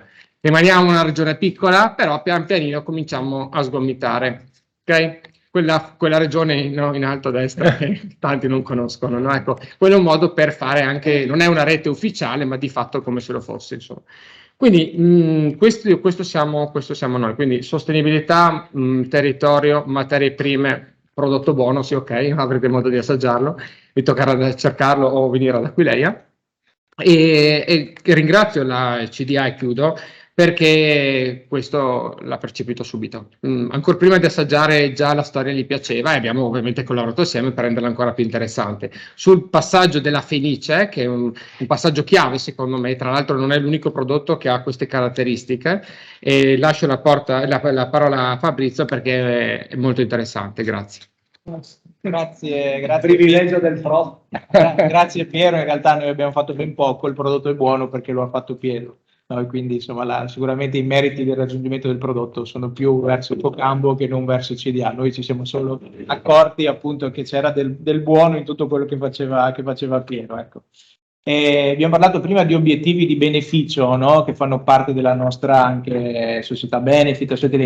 Il prodotto, cioè, ha una finalità anche poi dove assieme con Piero ha una finalità dove una parte del ricavato dell'incasso di quei prodotti lì viene dato alla Fenice FVG Onlus, che è un'associazione che cura, diciamo, le persone o si avvicina alle persone che hanno delle difficoltà di disturbi alimentari, no? Quindi anche qui vedete quello che poi alla fine un prodotto può fare, oltre che essere locale, può avere anche appunto un obiettivo finale sociale di beneficio di questo tipo. Ecco, chiudo la nostra presentazione. Allora, Leonora D'Alessandri, già citata da qualche intervento precedente, vediamo se c'è il bordino rosso, vuol dire che la cosa si vede anche online per chi ci ascolta. Quindi rimaniamo in questa interessante struttura realtà con la Marketing and CSR Manager. Sì, nonché quota rosa ovviamente della distribuzione automatica, perché come potete vedere anche dal tavolo, insomma, siamo veramente pochi, noi su 70 ce ne sono 8, siamo 8 donne, quindi io combatto ogni giorno con i miei fantastici colleghi. 70 dove In CDA. Ah, in CDA. Ma moltiplicando per loro, pensando ad altre che ho incontrato a livello regionale, invece ho notato che c'è la sostenibilità invece è donna, decisamente donna, sì. Sì. Bene, allora, come potete sentire dal mio accento, io non sono proprio friulana, ma sono stata mandata qui a controllare le colonie ad Aquileia, quindi da Roma.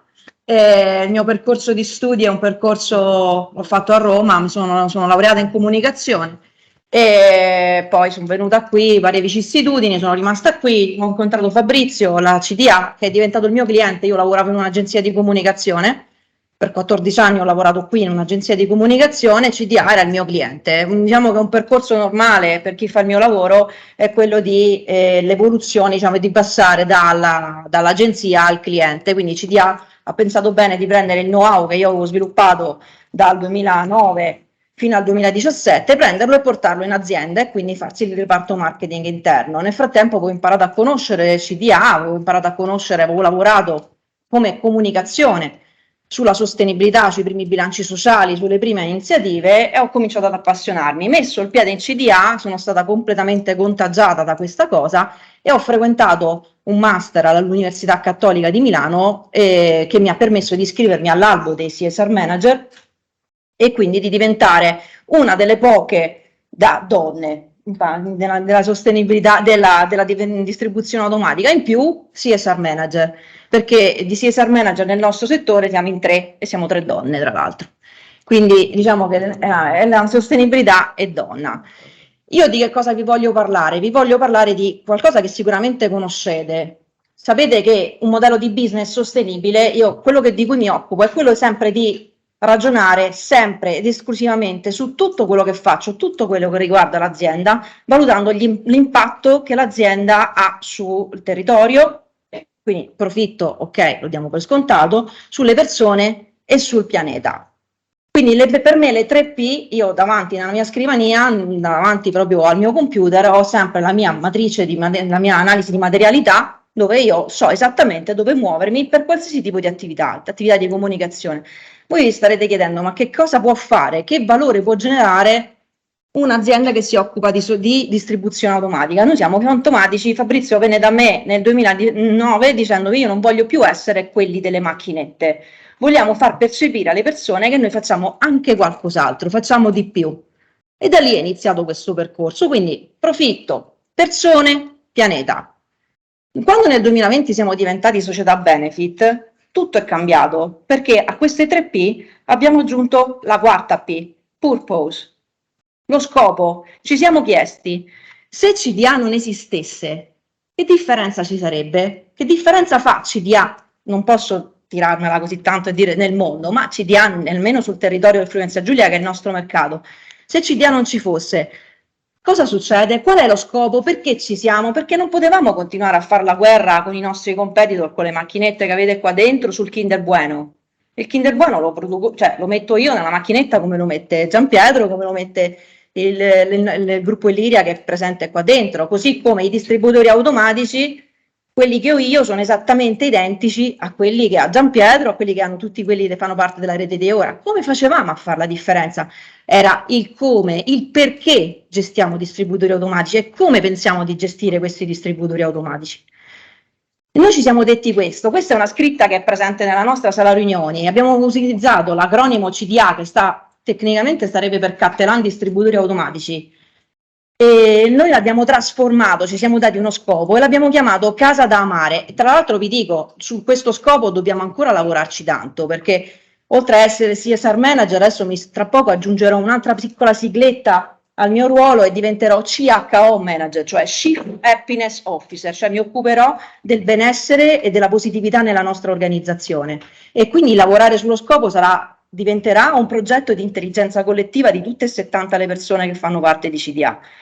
Quindi che cosa ci siamo detti? Ci siamo detti quello che Fabrizio ha detto più volte, perché Casa da Mare? Casa intesa non soltanto come la nostra azienda, cioè 70 persone che lavorano e che passano buona parte della propria giornata all'interno dell'azienda o comunque a lavorare per l'azienda, ma a casa anche come territorio, la nostra regione, perché noi lavoriamo solo sul Friuli Venezia Giulia e il primo Veneto orientale, quindi il famoso scambio energetico di cui ha parlato Fabrizio.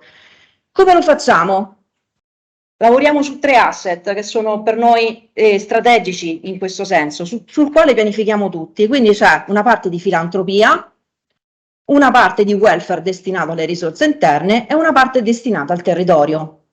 Come vedete le percentuali sono più o meno simili, cioè cerchiamo di essere abbastanza in equilibrio, ovviamente c'è una che pesa di più dell'altra, ma cerchiamo di essere abbastanza in equilibrio. Quindi adesso vi do qualche numero solo per farvi capire che è possibile fare la differenza se si decide qual è lo scopo, il motivo per cui si vuole fare la differenza, che non può essere sempre solo il profitto. Questi sono alcuni numeri, noi sosteniamo 40 società sportive o organizzazioni di volontariato, 40, cioè io ogni volta che vado a fare qualche spiegazione nelle scuole, all'università, gli dico che giochi a calcio? Sì, che società giochi? San Vito, oppure Casarza, bravo, lo sponsorizziamo, ma io non ho mai visto il logo perché non è quello che mi interessa, non è quello di avere il logo sulle maglie, a me mi interessa sostenere una realtà del territorio perché probabilmente in quella società milita il figlio di un mio collega, il figlio di un mio cliente o il mio cliente stesso è mister e quindi io creo valore condiviso, sostengo il territorio. 200.000 euro su circa 10 milioni di fatturato, fatevi i conti, è l'investimento che noi mettiamo sul territorio per sostenere con sponsorizzazioni e erogazioni liberali. Il Glocal, che è per esempio Squisite, è uno delle nostre filosofie, cerchiamo, volendo, noi potremmo fare un distributore 100% FVG, dal caffè all'acqua, al tè, alla camomilla, ai biscotti, al montasio, tutti i prodotti che vi ha raccontato Fabrizio. Quindi il fatto di essere glocal vuol dire cercare qualcosa di locale con una vocazione all'internazionale, al mondo. Abbiamo 3 prodotti speciali all'interno dei nostri distributori che generano impatto sociale. Dopo vi racconterò esattamente quali sono. Abbiamo accolto negli anni, negli ultimi, ovviamente 2020-2021 un po' meno, ma ho usato una media, 200 ragazzi tra visite scolastiche, stage, alternanza scuola-lavoro, tirocini formativi dell'università. L'ultima ragazza si laurea, ha finito 15 giorni fa, si laurea venerdì prossimo con una tesi di laurea proprio sulla CDA, nella facoltà sempre di economia. Abbiamo fatto per esempio 2 donazioni collettive, che vuol dire che abbiamo coinvolto tutte le persone della CDA per donare ore lavoro. Sapete che un'ora lavoro ha un costo, no? Ognuno di noi in azienda lavora a un costo orario. È stata data l'opportunità a queste persone di dire: è successo questo, la tempesta Vaia per esempio, doniamo qualcosa, però facciamolo tutti insieme. Quante ore lavoro vuoi donare? Tu sai che la tua ora lavoro vale 10 euro, dono 10 ore. Insieme abbiamo raccolto, CDA come azienda ha raddoppiato e ha donato questa cifra all'organizzazione che si occupava. Per esempio è stata fatta 2 volte. Abbiamo 500 distributori dotati di caffè solidale che vi racconterò dopo e facciamo 2 giornate all'anno dedicate alle famiglie, quindi non ai 70 collaboratori, ma ai 70 collaboratori più N, più tutte le famiglie e un sacco di bambini che vengono in azienda. Questo progetto è un progetto a cui teniamo molto, che si lega all'ultima cosa che vi ho detto, si chiama Progetto Agape, che è proprio il progetto che raccoglie dentro tutte le iniziative che facciamo dedicate alle persone dell'azienda e alle famiglie. È un progetto che nasce proprio dalla parola agape, quindi dall'incontro, dal volersi bene, dal sostenere le persone con affetto, quindi che coinvolge le persone che fanno parte di CDA e che coinvolge le aziende vicine. Per esempio abbiamo fatto 2 anni fa con l'apicoltura Comaro, abbiamo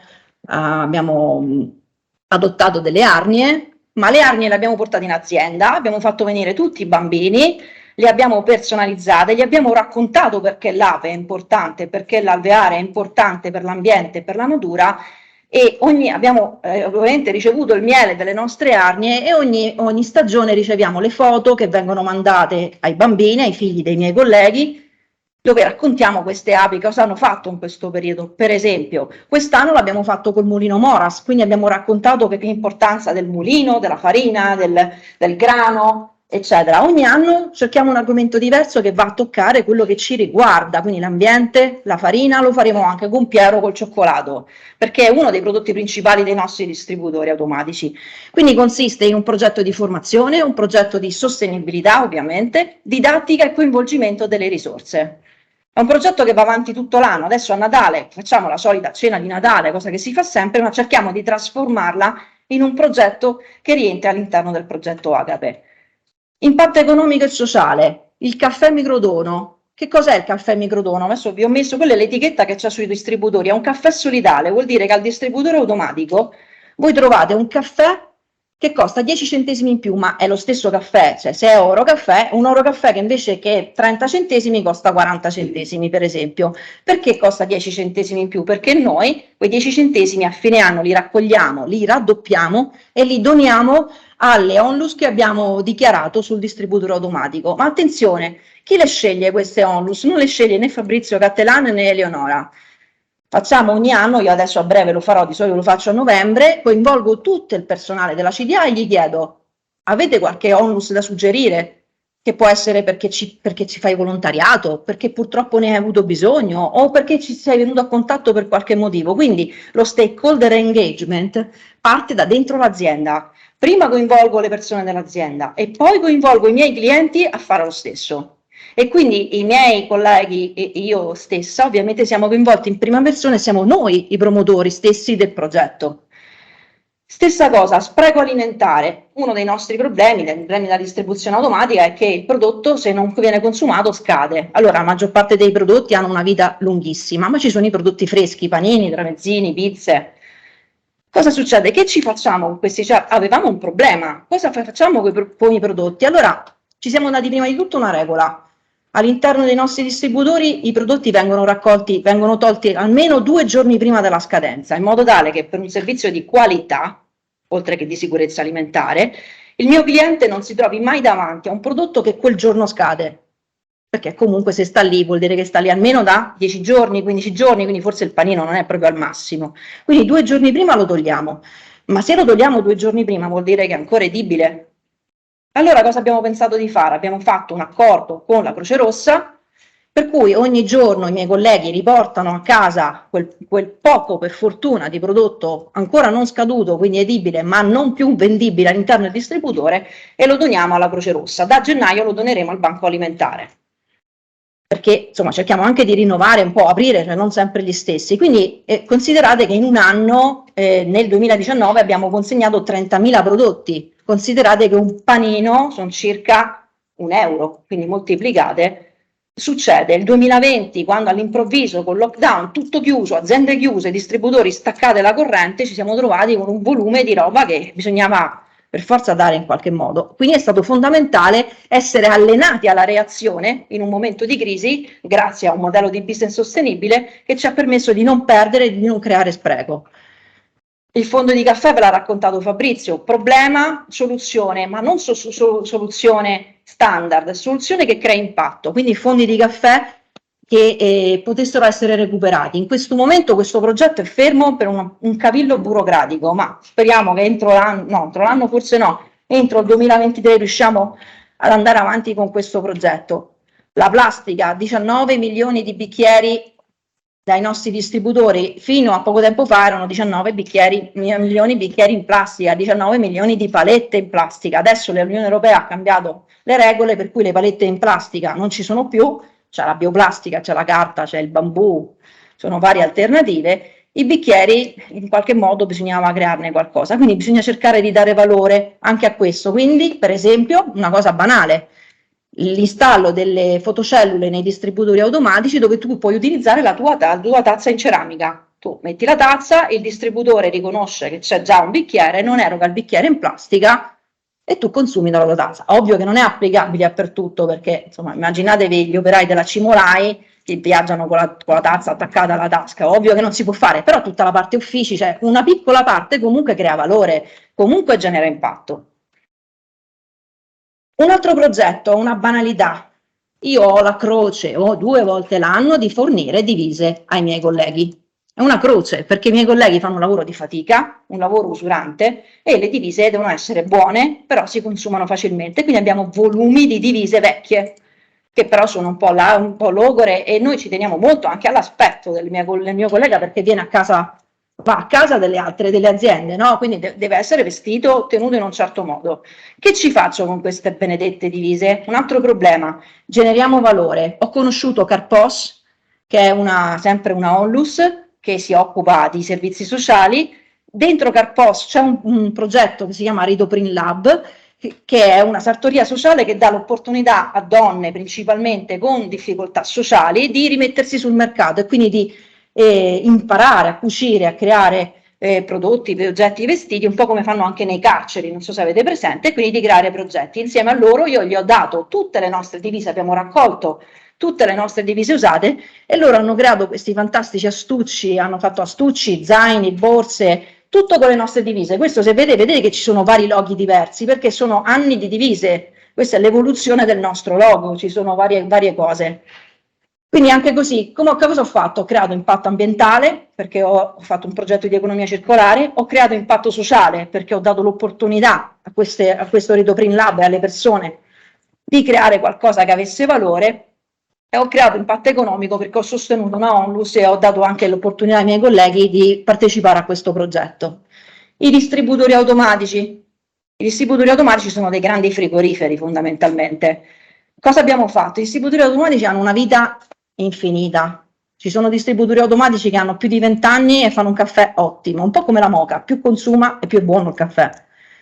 Quindi l'idea è quella, sì, sicuramente di comprare i nuovi distributori perché hanno la classe energetica a più, per cui ci permette di fare risparmio energetico, eccetera, eccetera, sono touchscreen, quindi hanno tante cose belle, ma anche quello di usare i vecchi distributori, rigenerandoli e portandoli a nuova vita e riutilizzarli ancora, quindi allungando la vita sostenibile del distributore automatico. Inserire prodotti speciali all'interno del distributori, probabilmente l'acqua Wami l'avete forse incrociata per qualche motivo, è un'acqua, vuol dire water with a mission, è un'acqua che viene semplicemente, è l'acqua San Bernardo, quindi niente di trascendentale, ma l'azienda che la imbottiglia è una B Corp, società benefit e B Corp, e con l'incasso, una parte dell'incasso dell'acquisto della bottiglia Guami si contribuisce a progetti di impianti idrici nei paesi del terzo mondo. Col nostro progetto noi abbiamo preso un villaggio intero composto da 27 famiglie e abbiamo contribuito a pozzo, acquedotto e 27 rubinetti di acqua potabile. Molecola è la stessa, è una cola, esattamente come la Coca-Cola, però viene prodotta a Torino, 100% italiana. Stessa cosa, l'incasso, in parte dell'incasso viene devoluto per progetti di istruzione in paesi del terzo mondo. Squisite, lo conoscete e quindi anche il progetto con la Fenice. I prodotti locali, ve l'ha raccontati Fabrizio, il succo di mela. Io una cosa che vi vorrei dire sui prodotti locali in termini di economia, per esempio il succo di mela Giulia, che vedete quella lattina lì, prima di noi, prima della nostra proposta, loro non producevano il succo in lattina, quindi in realtà oltre ad avere un prodotto locale, sano, genuino all'interno del suo distributore, abbiamo dato l'opportunità di business, perché adesso quel succo lì lo vende anche al nostro competitor, lo trovate al supermercato, quindi l'azienda, la Pomis di Mortegliano, si è aperta una nuova opportunità di business. E questa è una cosa fondamentale, cioè l'impatto non è soltanto ambientale, non è soltanto sociale, in questo caso abbiamo creato un vero e proprio impatto economico, perché prima questo prodotto non esisteva. Quindi questa era la conclusione. Questi sono solo alcuni dei progetti. Io vi invito ad andare sul nostro sito a scaricarvi il report di sostenibilità, la relazione di impatto del 2021, perché siamo società benefit, sono anche responsabili dell'impatto. La nostra relazione di impatto esiste, c'è, e scrivetemi e io rispondo sempre a tutti. Se avete domande, perplessità, siamo qua. Bene, allora Alberto Bertossi, lo presento, ci tengo con molto piacere a presentarlo. Facciamo così allora. E dicevo che il colpevole in senso buono di tutta questa cosa, direi, dei contatti con le persone che sono arrivate anche da fuori regione, perché ha avuto così l'idea di inserirsi in qualcosa che avevamo cominciato, ma non così intensamente, ad affrontare, che è il mondo della distribuzione automatica, del vending e delle sue tante connessioni che ha col circuito del cibo. Avete sentito un altro dei temi di cui ci occupiamo, lo spreco.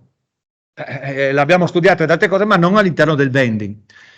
Fra l'altro dimenticavo, ma Zerbin prima mi ha dato un assist per ricordare due cose a proposito di voi studenti del terzo anno. Domani mattina io sono presiedo la commissione di laurea economia, e dei 7 che si laureano con me, tanti, ma vabbè, 2 fanno queste tesi. Uno, il vending sostenibile all'interno dell'Università di Udine. L'altro, io sono FVG, valutazione dei questionari citati prima in ingresso e uscita, quanto effettivamente del Friuli Venezia Giulia. Quindi vedete, questi sono temi che possono diventare tesi di laurea.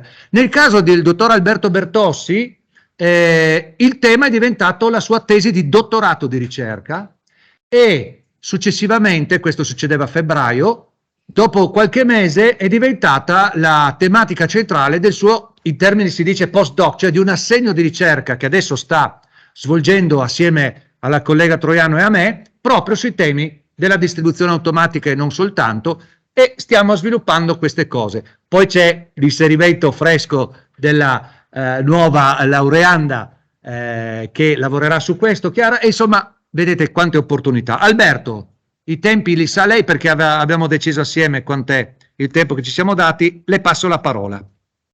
Benissimo, grazie professor Marangone e grazie a tutti quanti di essere presenti. Gli interventi precedenti sono stati estremamente interessanti. Io non ho molto tempo a disposizione perché i tempi sono un po' stretti, però andrò abbastanza veloce.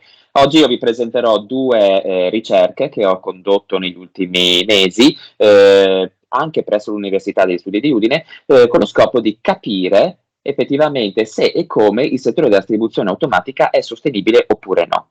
Iniziamo, prima di tutto sapete benissimo che al momento c'è l'Agenda 2030 con i 17 obiettivi di sviluppo sostenibile, e l'agroalimentare è uno dei settori che deve essere trasformato nel 2030 verso orizzonti più sostenibili. A livello europeo esiste la strategia From Farm to Fork, che è una strategia che mira proprio a creare dei sistemi agroalimentari più sostenibili possibili. Lo fa concentrandosi su tanti punti, in particolare sulla distribuzione di cibo sostenibile, ma anche sul consumo di cibo sostenibile. Lo scopo è quello di creare delle diete sostenibili, cioè delle diete che rispettino i bisogni nutrizionali, la benessere e salute dei consumatori, la biodiversità, l'ambiente, il clima, l'equità sociale, la stagionalità dei prodotti e degli ingredienti, nonché anche rispetti la cultura. Il primo obiettivo della prima ricerca, era capire, analizzare se e come i prodotti venduti ai distributori automatici comunicano o meno un certo grado di sostenibilità, considerando effettivamente quello che la strategia From Farm to Fork ci sta insegnando. Per rispondere a questa domanda di ricerca, negli scorsi mesi è stata condotta quella che viene definita un'analisi del contenuto. Semplicemente siamo andati a prendere un tot di prodotti, snack o bevande venduti ai distributori automatici e li abbiamo analizzati. Abbiamo analizzato la presenza e di conseguenza l'assenza di dichiarazioni grafiche e dichiarazioni testuali che potessero in qualche modo comunicare un certo livello di sostenibilità. Dichiarazioni grafiche possono essere i loghi tipo dell'equo solidale, oppure il biologico, oppure il 100% riciclabile. Dichiarazioni testuali può essere proprio una dichiarazione esplicita di una sostenibilità di un tale prodotto, tipo cibo salutare o proteggi l'ambiente, cibo ecosolidale, oppure anche in questo caso 100% riciclabile. Questo è quello che noi siamo andati a fare. Dove l'abbiamo fatto? Abbiamo scelto 4 location. Innanzitutto l'Università degli Studi di Udine, poi abbiamo scelto una scuola secondaria, l'Educandato Statale Uccelli, sempre di Udine, un centro sportivo Tomadini e poi l'azienda Calligaris. Vedendo un po' i risultati, innanzitutto abbiamo analizzato 171 prodotti, il 71% di questi, cioè 121, erano snack sia dolci che salati, il 29%, cioè 50, erano bevande che possono essere gasati, succhi di frutta oppure l'acqua. Se ci spostiamo sul lato destro dello schermo, vediamo un grafico che rappresenta i risultati ottenuti dallo studio. Vedete che le categorie più investigate, più presenti sugli imballaggi erano innanzitutto dichiarazioni riguardanti lo smaltimento dell'imballaggio, seguite dal materiale di imballaggio e poi queste indicazioni nutrizionali free from, cioè senza, ad esempio, senza grassi, senza conservanti, senza zuccheri aggiunti e così via. Tutte le altre categorie sono presenti decisamente in minor quantità. Adesso andiamo un po' più nel dettaglio a vedere questi aspetti. Innanzitutto, vedete che abbiamo diviso dichiarazioni grafiche e dichiarazioni testuali. Per quanto riguarda le informazioni sullo smaltimento, sono state trovate su 142 prodotti. I loghi li vedete a sinistra, abbiamo il cosiddetto omino con il cestino, oppure la rappresentazione dei loghi dei contenitori della carta oppure della plastica. Un esempio di dichiarazione testuale era riponilo nel bidone della plastica o della carta. Per quanto riguarda il materiale dell'imballaggio, questi tipi di dichiarazioni sono stati trovati su 125 prodotti. Vedete che prevalentemente sono loghi che comunicano tramite i codici di riciclo il materiale. Abbiamo trovato anche i loghi del Tetra Pak. Un esempio di dichiarazione testuale era: questo imballaggio è fatto di plastica oppure di carta. Per quanto riguarda le dichiarazioni nutrizionali senza, è stato trovato su 83 prodotti, infatti era la terza categoria maggiormente presente. Gli unici loghi che abbiamo trovato riguardava l'assenza di glutine. Quindi prevalentemente questa categoria veniva comunicata ai consumatori tramite dichiarazioni testuali, ad esempio senza glutine, senza conservanti, senza additivi, senza grassi e così via. Vediamo un attimo adesso le altre categorie. Abbiamo le dichiarazioni nutrizionali ricco di, trovate su 39 prodotti. L'unico logo che abbiamo potuto trovare era la presenza di olio di semi di girasole, quindi prevalentemente tutto quanto veniva comunicato tramite dichiarazioni testuali, come con olio extravergine di oliva oppure latte 100% alpino. Successivamente abbiamo analizzato anche le proprietà ecologiche dell'imballaggio, trovati su 27 prodotti. Gli unici 4 loghi li vedete qua, ad esempio il 100% riciclabile oppure riciclabile con la carta. Le dichiarazioni testuali erano molto interessanti. Oltre a ribadire l'importanza del 100% riciclabile oppure fatto con il 25% di plastica riciclata, abbiamo trovato anche altre dichiarazioni che indicavano la quantità di plastica utilizzata, in questo caso il 17% di plastica in meno.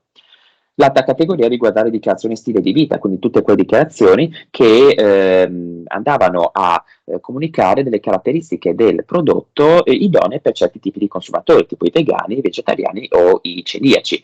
I loghi li vedete sulla sinistra, prevalentemente abbiamo trovato delle dichiarazioni che riguardavano i consumatori vegani. Abbiamo trovato anche qualche cosa sui vegetariani, un po' meno sui celiaci. Per quanto riguarda la gestione delle risorse, l'abbiamo trovato su 15 prodotti, l'unico logo trovato era la gestione sostenibile delle foreste, le dichiarazioni testuali invece ingredienti 100% naturali oppure buono per la natura, questo imballaggio è una buona scelta. Per la produzione stiamo sempre andando in quantità sempre inferiori, l'abbiamo trovato su 7 prodotti, l'unico logo era il biologico e le dichiarazioni testuali derivanti agricoltura biologica oppure prodotto biologico. Prodotti ecosolidali, anche questi molto scarsi, solo 7 prodotti. Gli unici loghi riguardavano la Rainforest oppure altro mercato, oppure Cocoa Life, che è un marchio che comunica, un marchio privato, mi sembra che comunichi comunque un certo sostegno ai produttori di cacao. Dichiarazioni testuali invece zucchero ecosolidale, oppure questo prodotto supporta i coltivatori di cacao. Infine la categoria meno presente, meno trovata, era l'impegno del produttore, trovata solo su 5 prodotti, 2 loghi e l'unica dichiarazione testuale era: con questo programma miglioriamo gli aspetti ambientali, economici e sociali dei nostri campi. Quindi, se lo scopo della ricerca è analizzare se e come i prodotti venduti a distributori automatici comunicano o meno un certo grado di sostenibilità, i risultati hanno dimostrato che al momento i prodotti della distribuzione automatica non comunicano la loro sostenibilità, se esistente. Di conseguenza, almeno per il momento, per come possiamo interpretare noi questi risultati, i prodotti dei distributori automatici non sono sostenibili. Ovviamente questo non è necessariamente vero, però ulteriori ricerche verranno fatte per approfondire l'effettivo grado di sostenibilità. Il secondo obiettivo il secondo studio di ricerca mirava a capire quali attributi i consumatori, gli studenti dell'Università di Udine percepivano come importanti quando si trovavano a scegliere un prodotto ai distributori automatici. Abbiamo fatto un esperimento di scelta, quindi abbiamo messo gli studenti dell'Università di Udine di fronte a 4 scelte. Qui vedete effettivamente il tipo di snack con i tipi di attributi. Innanzitutto il prezzo, poi uno snack ricco di proteine, fibre o vitamine, snack senza grassi, zuccheri aggiunti, conservanti o coloranti, il metodo di produzione che poteva essere biologico e fossolidale, oppure le proprietà dell'imballaggio, cioè 100% riciclabile oppure fatto con il 50% di materiale in meno. Per venire ai risultati, abbiamo raccolto un campione di 333 questionari, prevalentemente i rispondenti erano di genere femminile, un po' meno quelli maschile, e la fascia di età era prevalentemente compresa tra i 20 e i 24 anni. Quindi, arrivando un po' alle conclusioni, quali sono gli attributi che gli studenti dell'Università di Udine percepiscono come importanti quando devono scegliere uno snack sostenibile? Innanzitutto, dalle nostre analisi abbiamo notato che percepiscono una grande utilità, un grande interesse quando lo snack presenta una dichiarazione di alto contenuto di proteine e assenza di zuccheri, probabilmente perché questo comunica comunque un certo grado di salubrità del prodotto. Poi abbiamo trovato che percepiscono molto interesse per un packaging 100% riciclabile, quindi immaginiamo che probabilmente loro comprendono il 100% riciclabile come un elemento buono per l'ambiente, e infine sono molto interessati a un commercio ecosolidale, proprio perché possono aiutare le comunità degli agricoltori nei paesi meno sviluppati. Abbiamo notato che invece non percepiscono molta utilità per quanto riguarda il logo biologico, la presenza del 50% di materiale in meno nell'imballaggio e il prezzo. Quindi i consumatori, gli studenti dell'Università di Udine, sono un po' restii a pagare un sovrapprezzo per uno snack sostenibile. Quindi, concludendo, le proprietà dell'imballaggio giocano un ruolo chiave, come anche alcune informazioni sulla presenza o assenza dei composti, presenza di proteine e assenza di zuccheri. Il prezzo sembra giocare un ruolo secondario, così come anche il tipo di produzione.